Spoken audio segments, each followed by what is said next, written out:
Hello, and welcome to the Skirmish Rules video. We've got a lot to cover, but before we jump in, let's clear up a couple things.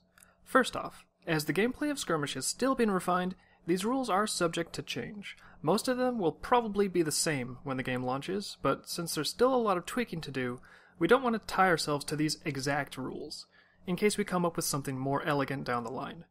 Second, for simplicity's sake, this video will focus exclusively on the core game. Not to worry, the bonus cards will affect the way the game plays, but since this is our first rules video, we don't want to throw too much at you guys at once. As it is, quite a few variables are interacting, and it might take a few views to really get a handle on how they work. We'll be following this up with another Q&A video, so questions are welcome in the comments. Now without further ado, I'll hand it over to the devs. Hi, Michael here from EPF Studios, co-developer of Skirmish. Games of Skirmish begin when players decide who will play light characters and who will play dark. Players then choose any two heroes from their team and place them into the center zone. Next, players shuffle together the leaders' decks, determine who will play first, and then start the game. Spencer here from EPF, the other co-developer of Skirmish. After shuffling, players proceed to hand selection, drawing 5 cards. If a player does not like their hand, they may choose to set all 5 of their cards aside and draw a fresh 5-card hand. After a player sets aside their hand, each of their heroes lose life equal to the number of times they've set aside cards. When both players are happy with their hands, all hands are set aside and reshuffled back into their respective decks. Any effects that take place at the start of the turn happen here. Some cards have effects that take place at the start of your turn, such as Tendrils' regeneration ability. After all start effects have been resolved, play moves to the next phase. The number at the top left of each hero card is their resolve. On your turn, during this phase, place this number of resolve counters on the corresponding hero. The rally phase is the meat and potatoes of the game. During this phase, a player may have each of their characters deploy or redeploy. Deployment is how you play hero and follower cards from your hand. Characters can be deployed to a zone for their resolve cost. If a character is already in play, they can be redeployed to another zone at no cost. As characters redeploy, the zone borders can be adjusted to make room for new characters. Since the dark player used all their resolve, they can't play any more cards, and can't attack on the first turn of the game. They'll pass the turn here. Now, light characters gain resolve. During the first turn, the first player skips their replace phase. The second player does not. During a player's replace phase, they have the option to discard one unwanted card and draw a replacement. Since the second player's leaders were deployed during the first turn, they are now free to redeploy during the rally phase. Each leader hero has their own unique style that reflects their character. Egrith, for example, cares about uncontested zones that contain no enemy characters. Bushwhack Squad illustrates this, as it gets bigger when there are no enemies in its zone. During a rally phase, the player also has the option to play non-character cards. Events are a type of card you can play during your rally phase.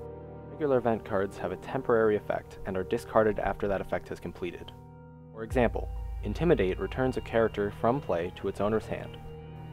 There are also continuous events, which have constant effects that remain until the end of the game, or until the card is removed. Similar to the events are action cards, the key difference being that actions can be played at any time, even during your opponent's turn. Some cards cost more resolve than your heroes can generate in one turn. The easiest way to play these cards is not to spend all your resolve every turn. If you want, you can even try to save up all your resolve for one big turn. Resolve never fades away. However, this strategy does still carry risks. If a hero is defeated in battle, they lose all the resolve they had on them. Now that it's turn 2, all restrictions are lifted and turns play out the same for the rest of the game. Players now will draw 1 card during their draw phase, every turn. There is no maximum hand size. It's finally time to skirmish. During your skirmish phase, on your turn, if you control characters that start the zone with opposing characters, you may have one of your characters attack your opponent's characters. A zone in which both players control characters is considered contested. After you've decided what attacks your characters are making, your opponent has the opportunity to intercept those attacks. Multiple characters can attack the same enemy, but each defender can only intercept one attacker. Combat is not restricted to just one zone. Characters in adjacent uncontested zones can join the fight too. If a zone is uncontested, the attacking player's characters can flank attack enemies in an adjacent zone. flank attacks cannot be blocked. Similarly, if the defender has characters in an uncontested zone, players' characters can reinforce block attackers in adjacent zones. When the defending player has decided what blocks they want to make, all skirmishing characters deal damage equal to their strength to their opposing character. Strength is the number printed in the bottom left of character cards. When a hero takes damage, they lose that much life. When a hero loses all their life, they become downed. Downed characters lose all their resolve. They are treated as though they do not exist. They do not produce additional resolve during the resolve phase. However, if you control only one hero at any given point in time, they produce an extra resolve each turn, to make sure you don't get too far behind. Followers also deal damage equal to their strength. However, when they take damage, that damage is checked against their toughness. If a follower took damage equal to or greater than their toughness in one turn, then they are discarded. Otherwise, they remain in play until they take that much damage. Now that we've explained the rules of combat, let's skip ahead. Some characters in the game are short-ranged and can't flank or reinforce under normal circumstances. However, this restriction can be removed. Weapons are a kind of card that may only be played during a rally phase. Weapons can be played from a player's hand by paying their resolve cost and equipping them to a character. They can be re-equipped at any time for the same cost, provided that the new character is controlled by the same player and occupies the same zone as the previous wielder. Modified Battle Scope is a zero-cost weapon which grants long range, which allows the equipped character to flank and reinforce even if their zone is contested.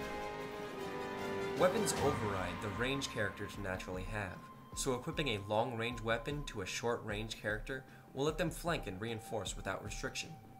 And equipping a short-range weapon to any character will prevent them from flanking and reinforcing. Well, that's all for now. We know that was a lot to take in all at once, but that's why we've also included a PDF of the rules that you can peruse at your leisure. Note, while it does contain the core rules of the game, it does not discuss bonus characters or each leader's signature mechanic, as those could change.